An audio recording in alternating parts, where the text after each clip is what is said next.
on to. Questions on the minutes? Seeing none, all in favor? Carried. Old business, 5. This report has been deferred to future meetings. I think it would be appropriate that we continue with that deferral. Moved by President Constance, second by President McGuire. Questions on that? All in favor? Carried. New business, and this is from the last meeting. We were asked to meet as a technical committee. We had that meeting, and we have a report that was hot off the press yesterday. I would ask that everyone have the copy of that report now, and I ask that Don. Oh, this is the one? Yeah. Okay, I've got it. Okay. Don Darvison is out here and has put this report together, and I'd ask him to take us through this report, what was discussed and where we are.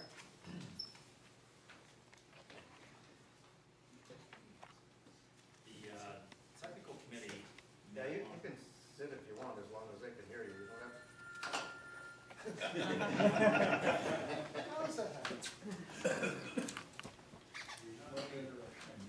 Yeah.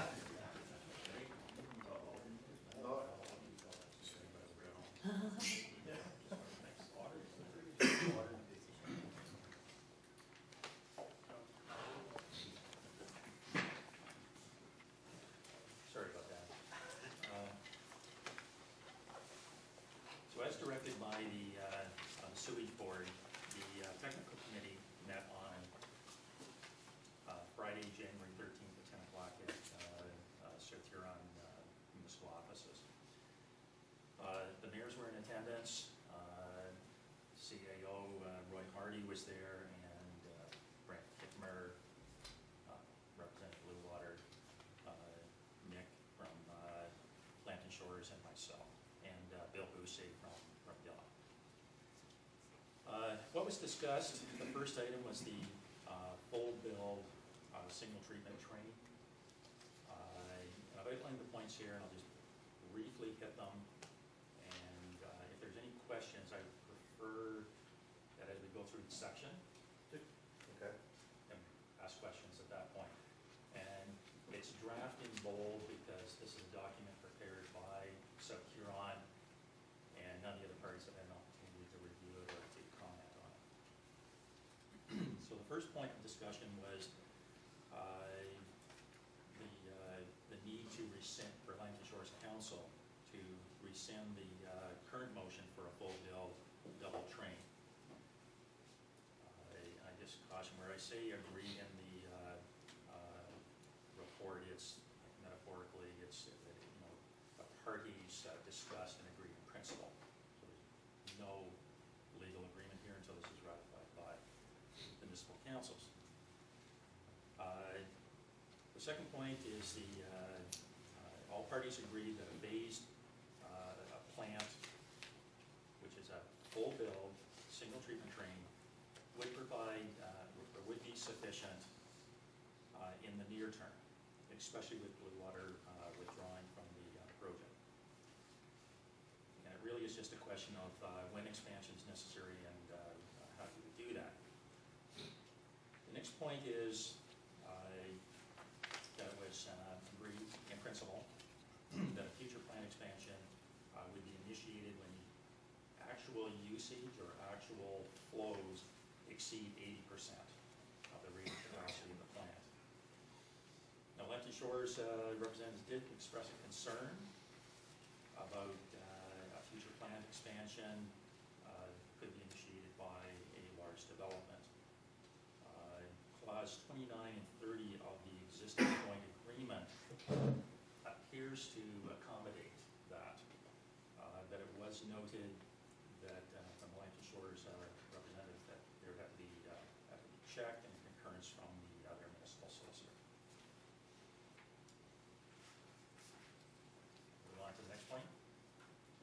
The existing. Okay. Carry on.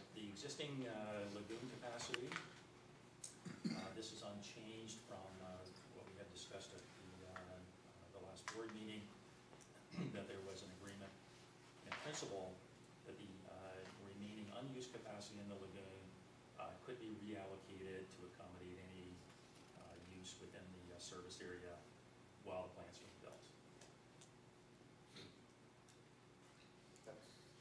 That is up to the percentages, it's not beyond anything that wouldn't be there with a single train in place. 30%. Yeah. Yeah, this is for the existing lagoon, so. Yeah, this is within the lagoons, but I mean, it would allocate, Yeah, it still wouldn't go Ken, above, Ken. still wouldn't go above what's on the agreement. yeah, that's it, yeah. Point three, the trunk sewer routing. I did hand out a sketch of Dansby and Manero prepared on the routing. That's essentially down Ontario Street to Municipal Drive, and down Municipal Drive, and connecting into PS2. So Dillon Consulting confirmed that the routing was acceptable. There were a few other points noted, that there would be a requirement for separate sewage metering for all South Huron and Blue Water flows.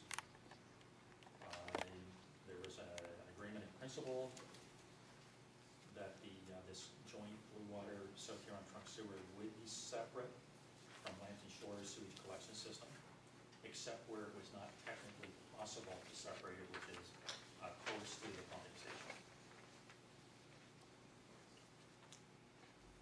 And it was also agreed in principle that if it was required to have a combined section, there would be no financial contribution from Lambton Shores. Next point. Any questions? All right, so far? Next point, discussion was the trunk sewer system cost sharing. So South Huron proposed that the joint Blue Water South Huron trunk sewer be shared on a design flow proportional basis between Blue Water and South Huron. The Blue Water representatives requested a written proposal from South Huron, asking exactly what we're looking for and outlining costs, etc. That was done on Friday, January 13th. A proposal was prepared by CAO Roy Hardy and forwarded to CAO Adams in Blue Water.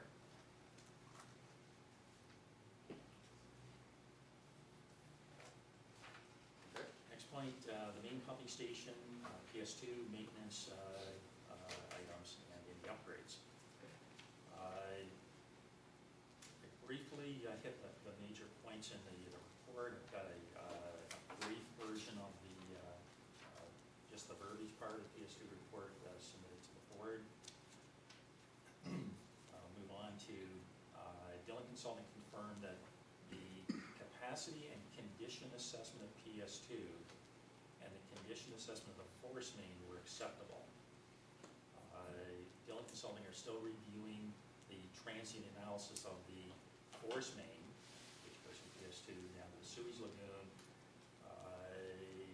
They commented that they thought its roughness coefficient and how you calculate the capacity through the force main, they thought it should be a lower number, so they're still reviewing this.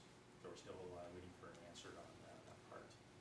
But all the maintenance items